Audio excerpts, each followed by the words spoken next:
Hi everybody! It's been some time since I posted, and I've been really busy, especially with getting my theatre production in play and dealing with sickness and actually being in a new role in NTUC Learning Hub. And there's just so many things happening, and I felt that today is the really right time to download and really share my experiences. The really fun thing about theater production is that I sensed a true blue fruits of labor, because for the first 6 to 7 weeks I was really wondering what the hell am I really signing up for, and why did I pay for this course and stuff. It's actually a 12 weeks long improvisation theater production thing, and then after that we have 11 shows of the repeated scenes that I have come up with. It literally starts from zero. So on my first week in the class, I actually had to look for someone that I feel that could work with me. After everybody did a round of introduction, like 1.5 minute of what they really feel passionate for and stuff, then I just chose someone, my scene partner, whom I felt that I could work with and stuff. And then we started from there. So we had one dinner together and we tried to figure out, okay, we shall be sisters, that kind of thing.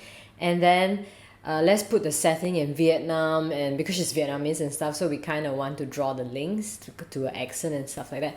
And yeah, and it started with some random topic like diet. I am for diet and she is against diet. And the second week onwards, we were unraveling what the consciousness wants to do, because we just hit on whatever comes to our instinct, and then we just go along with it. So the important thing in this whole process was the fact that we gotta have faith and trust in not just the directors, but also in ourselves and in the process.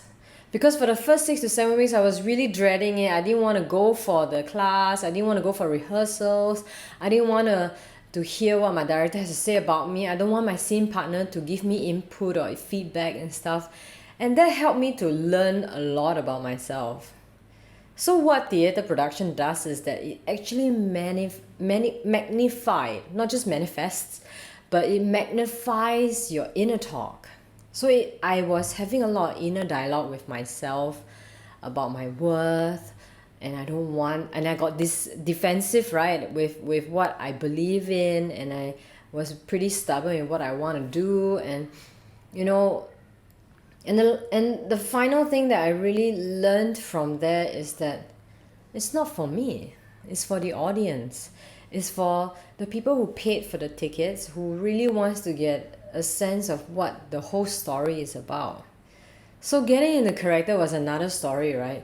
Where I tried to really feel for what this elder sister is supposed to feel like in trying to get the younger sister back from Vietnam to Singapore to take care of the father.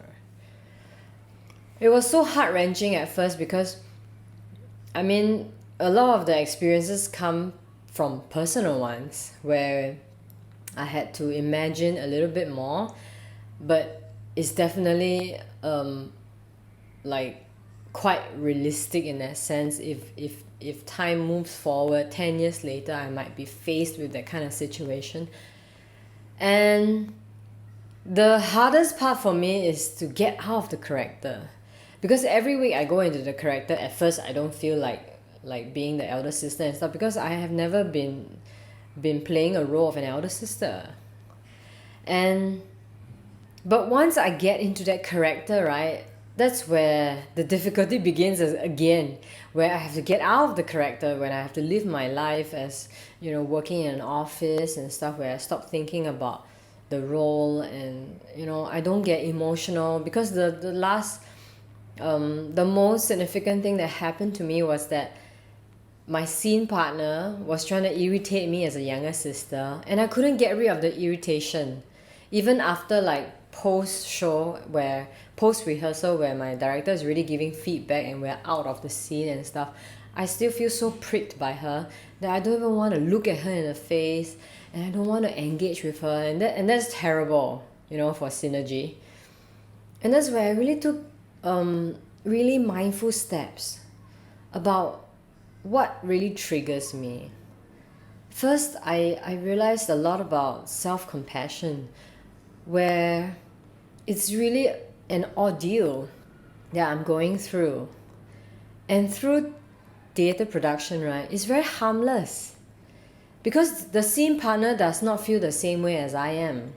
I am emotionally triggered and I felt that my worth of being questioned and stuff like that. But to her, it's like, it's her own story as well. She also has to deal with her own set of emotions where she likes to deal with her emotions by doing it logically and stuff like that. And yeah, so that's what it is. It's that's life, you know. A lot of times where I feel really disengaged or I feel really interrogated at my work or even in my own family time, I start to overly identify with it, you know, where I feel so angry with someone who tries to tell me something that I don't believe in and stuff. But basically it's so good as a self-reflection tool to realize that hey, I'm this person, and pour out the love and care, just like how anyone or some of us would really care, you know, for someone that we hold dearly in our life, and try to figure out a way for them to overcome the situation. So I did a lot of self-care and self-reflection on how this whole experience has come. And in the end, we had 11 shows throughout, right? And I was sick and I was really trying to overcome that situation because I also had a lot of expectations on myself. Even though it was my first experience in a theatre production, I was really hoping that I would be spotted as a talent, and some directors would really come after me and say that, oh, I really want you in my show and stuff like that. You know, all this kind of big wish lists. And yeah, that kind of really draw into this final bit of the experience where for a few shows, right, I was still not 100% in the character, maybe 80% of it. And the directors were in and out of the shows, maybe the 6th and the 7th show maximum, or even the 4th to the 7th show, where I was still not 100% in my character. And my director specifically shared with us, right, it could be until the very last show, at the very last moment, where someone like us, the actor, really starts to realize, oh, this is exactly what the character is feeling. And that is it. You know, there's no replay, there's no like going back and stuff like that. That's how it is for theatre productions, especially for improvisation. And I felt it on the 8th. Yeah, the 8th of show, where all the directors are no longer there because they were all watching previous shows and stuff where I wasn't fully in my character. And that is the moment where I had such an elated experience, where I fully understood what this elder sister was feeling and experiencing. And it was also emotional. And I was so thrilled to have like my backstage crew tearing and coming to me and sharing with me that, oh my god, that was really touching and stuff. And even thinking about it, I'm like a little emotional. But that's what it is. It's really drawing the audience to a moment of reality, even though it's a play, where they get a chance, an opportunity to really sense what it's like being in that situation, or you know, going more in depth in their own personal experiences in terms of really dealing with life. Because my story in the scene was really about asking a younger sister who has been away in Vietnam as a park ranger for 5 years to come back and take care of our father because our mother passed away. It was like very emotional at that point, and I managed to get into that character at its really peak, where it's fully experienced as a sister full of despair and not having any solution to get a sister back, but yet want to go for her own dreams of being a dancer and stuff, but already aging and need to get the sister back to take care of the father, because there is a moral obligation to want to take care of the father as well, and the love for the father is also there.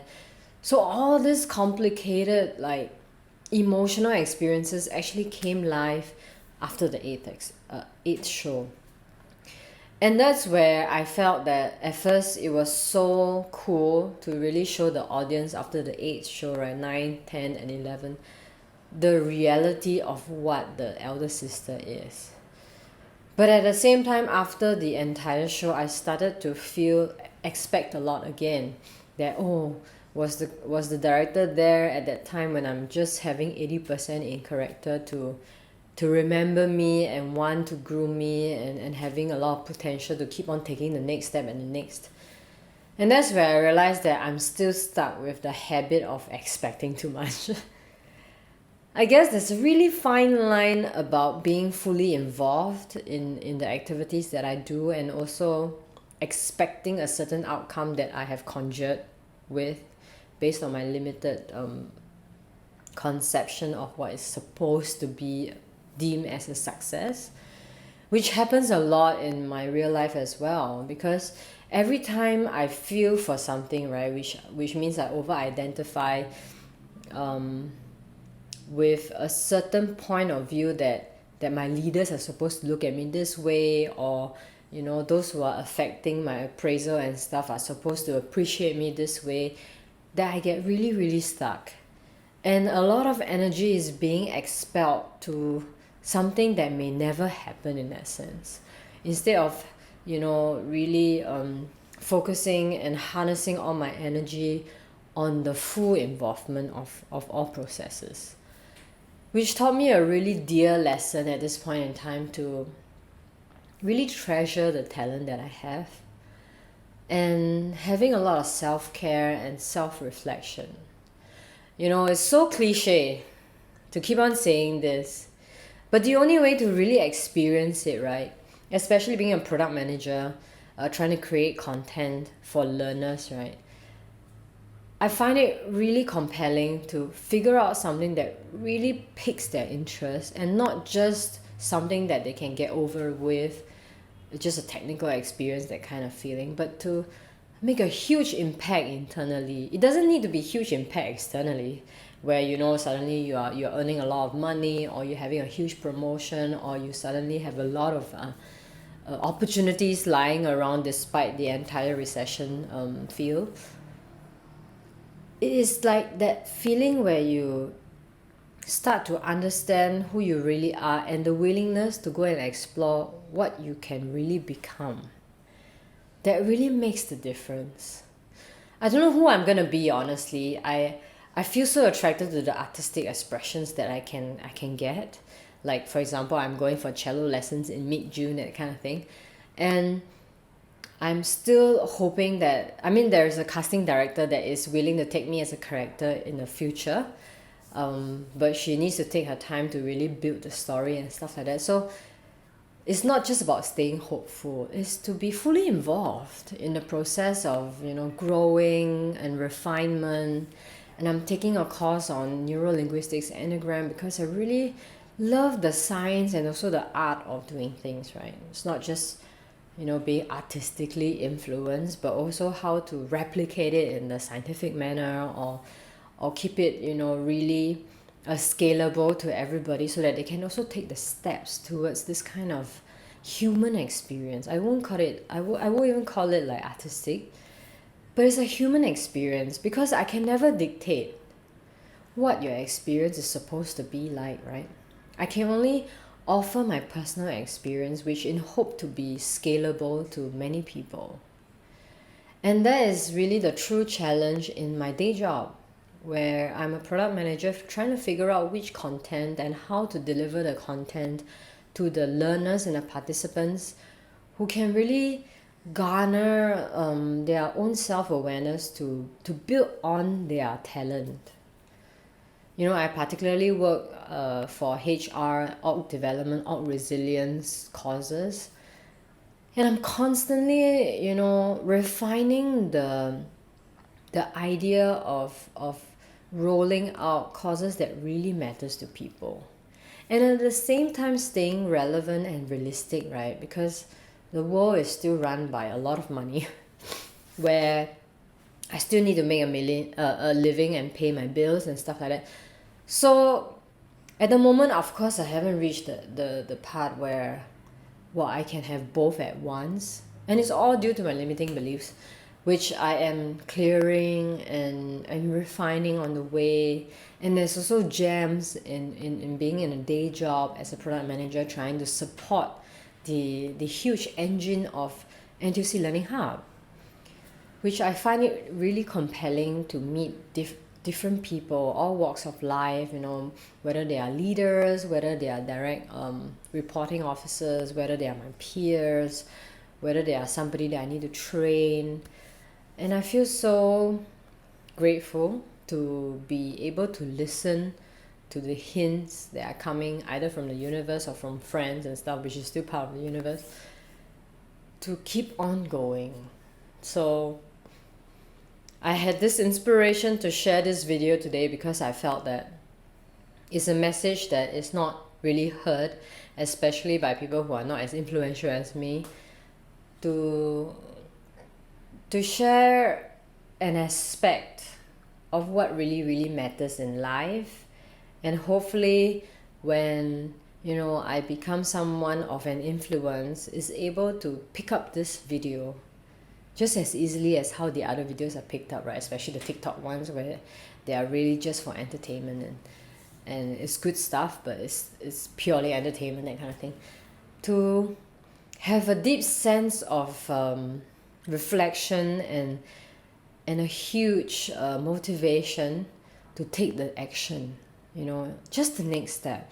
It doesn't need to be like something massive to always say something like I want to be the world-class leader of something, but it's just to take the next step to become a happier person, to become a more human person, to have more experiences that really matters to you without like over compromising too much in that sense. So I appeal to all of you to really take a step, or even just share with me what is it that you're looking for and stuff, because sometimes peer-to-peer sharing is good enough. You don't need to keep on paying for professionals to keep on giving you the right questions so that you can really re-engineer yourself and stuff. Sometimes it's a myriad of things. You can go to your peers, and then when it's time for some upgrade from a teacher or from someone who has been there, go for it. Be willing to really look through the material desires. Like for me, I really gave up on many things. Like, do I really have need to buy the 11th or the 12th piece of exercise top? Do I really need to get the 6th or the 7th running shoe? Just skip on that. It's a huge temptation because it's always been my habit of really wanting the new things and novelty and wow, for comfort and stuff. I don't want to wear my shoes for too long, that kind of thing. But at the same time, just balance it out with something that is more intangible but powerful. Something that really gives the soul a bit more refinement in that sense, or a bit more joy than having just another piece of clothing on me, or getting the next big thing like a huge car. In Singapore, is really not making sense for me at this point because the experience is filled with so many bills. And the rising inflation is the reality. Whether we like it or not, we complain or not, it's there. If I really want to travel to Bali or to nearby places, it's already more than $100 more for tickets. And since like the resorts already know that a lot of people are rushing out, of course they will up their prices, and all these things have to be taken into consideration. So I'm realistic as well as being a dreamer, where sometimes it's really mind-boggling in a sense, because I don't want to overly discipline myself to make sure I have enough savings to go for my personal development. But at the same time, I also wish to have more assets to invest in my personal development so that I can reach a moment where I can really marry the both, which is to have a job that is so meaningful and is fully aligned to me, and at the same time really make good money out of it to be able to reinvest in the society. Not to say that all of us are, in Singapore at least, are facing the heat wave and really questioning whether we are contributing too much to global warming and stuff like that. There's so many questions in the world, which I definitely have not answered almost all of them. But more importantly, I think the focus is easier when it's on myself. And with that kind of experience, right, personal experiences, I hope to really take all of you listeners into the next step in trying to figure out, like, what am I as a human being supposed to feel fulfilled with? Or if not, how can I enjoy my life better? That's a really, really simple and the best way to ask yourself what is really worth it right here. We may be filled with a lot of obligations, and we all have a story inside us that sometimes can be really painful and hard to look at, hard to experience face front. But here's where we are, where we are really being pushed, in that sense, to figure out what we're going to do.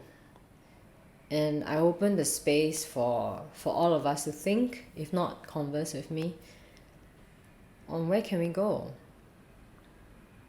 Because right here, at this moment, the theatre production experience, yes, it's a huge experience and it's very rich and stuff, right?